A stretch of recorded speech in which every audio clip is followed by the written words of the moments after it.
How is it going, everyone? So for months, people have been hyping up February as this big month of new game releases, and don't get me wrong, it's been pretty great. We've had Dying Light 2, Horizon Forbidden West is coming up next week, Elden Ring the week after that, King of Fighters 15, Sifu just dropped, a lot of good stuff, but March is kind of being unsung as a very, very good month for new game releases, and dare I say, does it outpace February? There's a ton of stuff dropping in March, a ton of stuff I'm excited for. Yes, maybe not games as big as a Horizon or Elden Ring, but games that are pretty darn close and games that I think people are going to be very excited about. Got 15 games to go over, so let's get right into it with March's biggest upcoming games on PS4 and PS5. Let's kick things off with a brand new action RPG from Square Enix and Platinum Games, and that is Babylon's Fall. Now, this was a game that I was really looking forward to. Some of the recent gameplay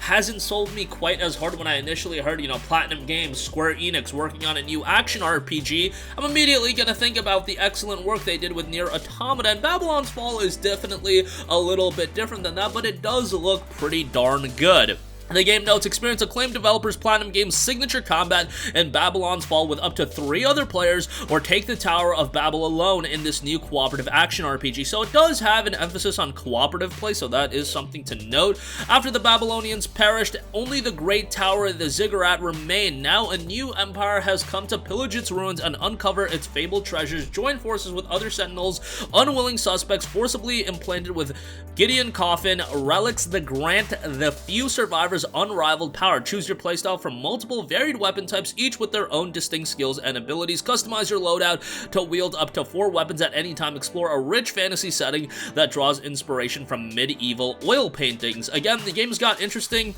design, and I want to see how the cooperative aspects work. Platinum Games doing a co-op title with Square Enix, that could be pretty darn good. We'll see how it turns out right around the corner. This one's dropping on March 3rd. Next up, another major PlayStation exclusive coming, Gran Turismo 7. This is, of course, coming to PS4 and PS5. I haven't been as hot on Gran Turismo recently. GT Sport didn't do it for me. I wasn't big on GT6, especially with that game coming out after the release of the PlayStation 4. Timing was a little bit missed. I did have a good time with GT5 though, but I am very excited for GT7. I want a high-quality racing title on PlayStation, and GT7 is looking to bring that. The game notes, whether you're a competitive or casual racer, collector, tuner, designer, or photographer, find your line with a staggering collection of game modes, including fan favorites like GT Campaign, Arcade, and Driving School. With the reintroduction of the legendary GT Simulation mode, buy, tune, race, and sell your way through a rewarding solo campaign as you unlock new cars and challenges. And if you love going head-to-head with others, hone your skills and compete in the GT Sport mode. For me, the GT Simulation mode is definitely what I'm going to spend the majority of my time on. With over 420 cars available at Brand Central and the used car dealership from day one, GT7 recreates the look and feel of classic motors and bleeding-edge supercars alike in unparalleled detail. Each car handles differently and feels unique as you navigate over 90 track routes in dynamic weather conditions, including classic courses from GT history. And while it is a cross-generation title, I have to say visually it looks quite good. The dynamic weather should be awesome, and the game itself should be a high-quality sim racer. It is dropping on March 4th. Next up, another PlayStation console exclusive, this one being published by Bethesda and coming from developer Tango Gameworks, who did Evil Within. GhostWire Tokyo is dropping on March 25th. Now, if you're wondering why this is a PlayStation 5 console exclusive, it's also coming on PC. The deal to make this a PlayStation console exclusive was done before the Bethesda acquisition, so obviously that's going to be honored, and Tango Gameworks did a fantastic job with the Evil Within, and let's see if they can parlay that success into GhostWire Tokyo, because the gameplay that we saw recently, this game is looking rather good. Now, it is a PlayStation 5 only title. It's not going to be on PS4. Visually, it definitely looks like a high-quality game. The game notes, Tokyo's population has vanished and deadly supernatural forces prowl the streets, use an arsenal of elemental abilities to unravel the truth behind the disappearance and save Tokyo. The game's got some pretty cool first-person combat with a lot of variety in terms of the abilities that you're going to use. It is priced at $60, so we do avoid the $70 PlayStation 5 charge. There is a deluxe edition that will offer you 3-day early access to the game. on March 22nd. That goes for $79.99. Never a fan of developers and publishers going that route. Probably a publisher decision more than anything. But yeah, if you do want to play it 3 days early, you can pay $80. I probably will recommend sticking with the $60 version because the other content of the deluxe edition isn't anything to write home about. You can wait 3 days, save 20 bucks, and get to playing the game on March 25th. Next up, here's a game that I've been looking forward to for quite a while. Unfortunately, saw a bit of a delay, but Weird West will finally be dropping on March 31st. This is the debut title from Wolfeye Studios. However, this is a game coming from the co-creators of Dishonored and Prey. The game notes survive and unveil the mysteries of the Weird West through the intertwined destinies of its unusual heroes in an immersive sim. This is an RPG that looks like it's going to have some decision-making as well. A dark fantasy reimagining of the Wild West where lawmen and gunslingers share the frontier with fantastical creatures, each playing with their own rules and their own peculiar motives. Intertwined destinies discover the world through the origin stories of different characters, moving from one character's journey to the next until they all converge in a final chapter. Bespoke experience, each playthrough is unique as the game tailors the story to the player's actions and past choices for an ideal dramatic arc and immersive sim. It supports different playstyles of play in a simulated sandbox world where characters, factions, and even places react to a player's decisions. You know, delays are never great, but given that this is a debut title, you know that they want to get it as good as possible. It's going to be priced at a budget price point $39.99. It's coming March 31st. Next game, another game you should 100% have on your radar. That is Shadow Warrior 3. If you have not played Shadow Warrior 1 and 2, I implore you, do yourself a favor, go play Shadow Warrior 1 and 2. Those games are fantastic, super fast-paced, super action-oriented action-adventure titles, and now we're getting the third game in the series. Shadow Warrior 3 launches the offbeat first-person shooter series to the next level with a seamless blend of fast-paced gunplay, razor-sharp melee combat, and a spectacular free-running movement system. Expect some pretty bloody gameplay as well. A bit of gore in there, so not for the faint of heart, but if you're into action-oriented titles, Shadow Warrior is a franchise that I highly recommend you get into. It will be priced at $49.99. Definitely one to keep on your radar. This one's dropping the first of the month, March 1st. Next up, a game that got memed on quite a bit last year, but we're finally going to see the release of it, Stranger of Paradise Final Fantasy Origins. Yes, we can all talk about chaos until, you know, we're dead, but let's talk about the game itself. Look, I know everybody memed on it, but I played the demo for Stranger of Paradise Final Fantasy Origins, and I was pleasantly surprised by it. I think Team Ninja is going to do a pretty good job with it. You know, visually it looks okay, but gameplay-wise, I think it will be a solid Soul-style experience here. Hopefully it has a pretty compelling story as well. I don't expect it to be blow away, but if you do want an action-oriented Souls-like experience with a Final Fantasy layer on it, I do think Stranger of Paradise might be something you end up enjoying. The game is dropping on March 18th, PS5, PS4. Next up, we have Tiny Tina's Wonderlands. This is a game that, you know, Borderlands isn't something that I am completely all over these days. We have a spin-off title here that notes, embark on an epic adventure full of whimsy, wonder, and high-powered weaponry. Roll your own multi-class hero, then shoot, loot, slash, and cast on a quest to stop the Dragon Lord. You know, I expect the typical Borderlands humor, the charming gameplay and story. And those elements, I think, are going to be quite good. Hopefully, they do add a little bit of variance and variety to this game.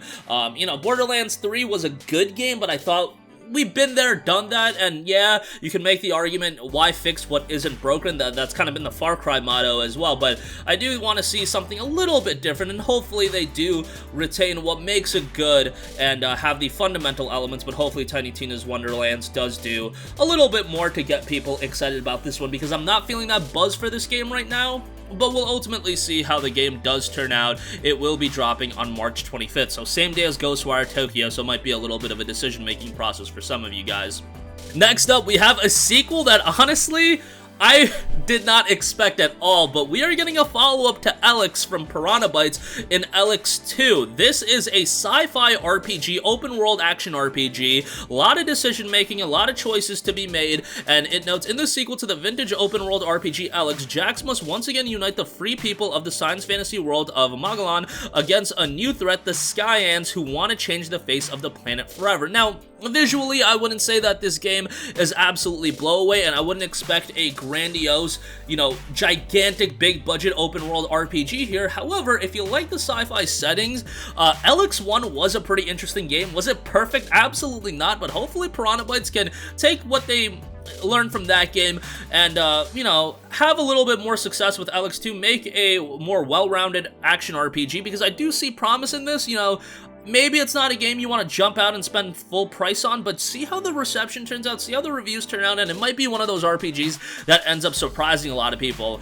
I look at games like this and like a Greedfall from Spiders, where there wasn't a lot of buzz going into the game, but then they just surprisingly surprised a lot of people, and it was just like a fundamentally pretty good RPG. I could see ELEX 2 being something like that. We'll find out, and THQ Nordic be publishing a lot of games. This is their latest, coming March 1st.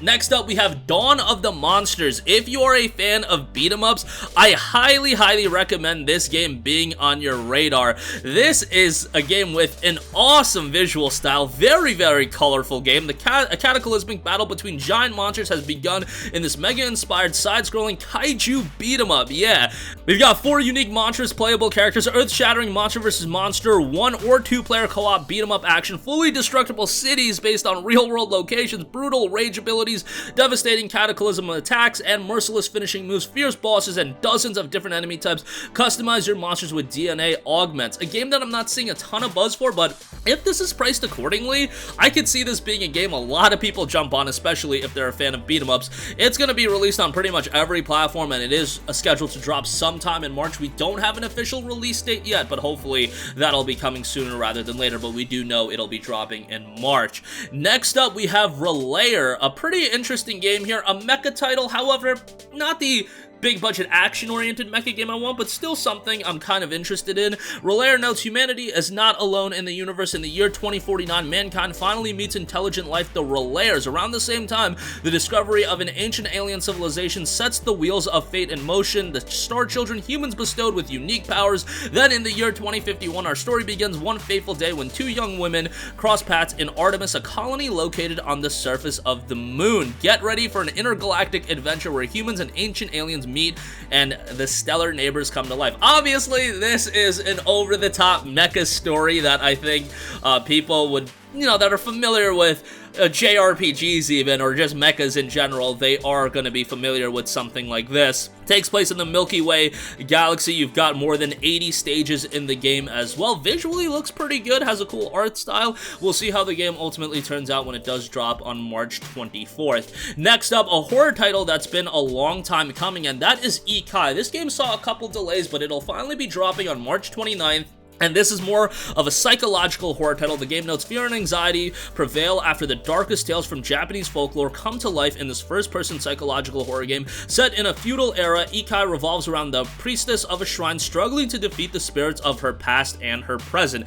Definitely got that ambiance and vibe of more of an engrossing horror game that goes for the elements of a horror game that definitely try to spook you out. We'll see how this finally turns out on March 29th. There is a demo available on PC. You can check that out now if you are interested. Next up, another game that I was excited about when this initially got announced. Kind of forgot about it, but it will be coming out next month on March 11th, and that is Aztech, Forgotten Gods. This is coming from Lienzo, a studio that's not that well known, but this could be their breakout title. The game notes a Cyberstone universe action game that follows a young Aztec woman in her quest to become a hero by wielding the power of the gods. It looks to be, you know, an interesting platforming exploration game with some action elements as well. Very cool art style in this one as well, utilizing different verticality elements into the gameplay as well. A very unique and engrossing setting. You've got huge boss fights as well, and it looks like it has a focus on the story on top of that. Again, this is going to be a downloadable game. I would imagine it'll be priced around $29.99, but we'll see how that ultimately turns out. The game is dropping on March 10th. Next up, we got Persona 4 Arena coming back with Persona 4 Arena Ultimax. That'll be dropping at a $29.99 price point. Obviously, this game came out on PS3, Xbox 360 years and years ago. I want to say back in like 2012, 2013. It's been a while. Persona 4 fighting game. You know, Persona 4 is a game that everybody loves. Hopefully, we do see Persona 4 Golden drop on other platforms as well, so a larger audience can play those games. But, you know, Persona 4 was such a great game, and seeing it in the form of a fighting game will be pretty cool. I mean, this was received really well back when it came out all those years ago, and now it'll be easily accessible at a pretty good price point of $30. I think it will be one that people do end up checking out. Next up, we have Far Changing Tides, a game that's not getting a ton of buzz right now, but it is the follow-up to Far Lone Sails. Really cool presentation and darker ambiance to it. It notes an atmospheric vehicle adventure that follows the emotional journey of a boy and his ship as he embarks on a voyage to find a new home. This is the follow-up to Far Lone Sails, and it's expanding on the desolate setting seen in that game. Changing Tide swaps sun-scorched, dusty plains for stormy skies and high seas. With new environments, puzzles, and ship mechanics, the world of Far Changing Tides brings an exciting experience to fans of this beloved series and new players alike with a bigger, deeper challenge. The original game was relatively well received, and this one is going to be dropping on March 1st. And lastly, yes, it's happening, another re-release of Grand Theft Auto 5. You love and hate to see it, but yeah, GTA 5 will be getting that PlayStation 5 upgrade on March 15th. You know, at this point, everybody has their opinion of GTA 5. GTA Online really isn't my cup of tea, but that will be free for PlayStation 5 users that have PlayStation Plus. GTA 5, on the other hand, seeing a PlayStation 5 upgrade that will be improving visuals, performance, all that good stuff. GTA 5, from a solo standpoint, I think is a remarkable game. It has a ton of content, a ton of quality content, story, has humor, it has a lot of, you know, interesting moments, but I enjoyed GTA 5 from a story standpoint. I definitely enjoyed it more than GTA 4, but you know, GTA 4 was pretty good. That game should get a re-release at some point, given that we don't have backwards compatibility to it. But Grand Theft Auto 5 is a game that I think people are going to go back to all the time, so seeing it on PS5, hey, it's cool. If you never played it for whatever reason, go play it. I think it's sold like over 120 million copies, so I imagine most of you guys at this stage of the game have bought the game at least once, maybe twice, but yeah, that'll be coming on March 15th. But that is gonna do it for me. Again, March is packed with a ton of exciting games. You know, Weird West is one that I think is gonna end up surprising a lot of people. Really hope they do deliver a quality debut title there. Babylon's Fall, I think, has a lot of potential. It's a Platinum game, so you know you're potentially in for something really, really good, and a lot of other exciting games rounding out the lineup. That's gonna do it for me. Sound off with all of your thoughts in the comment section down below. Definitely let us know, what's your most excited game, the game you're most anticipated for in March. As always, you know how the gaming world works. There can be delays, there can be XYZ happening, so yeah, we'll keep you guys posted. But sound off in the comment section down below. Thank you for watching, and goodbye. Hey guys, we hope you enjoyed the video, and if you did, make sure to hit the subscribe button, and if you're already subscribed, do us a favor and hit the bell icon. This way you'll be notified whenever we post a new video. That's the best way to keep up with all of our uploads, and we usually try to upload 2 videos a day. And with the bell icon hit, you'll be notified whenever we do upload a video. As always, thanks for watching.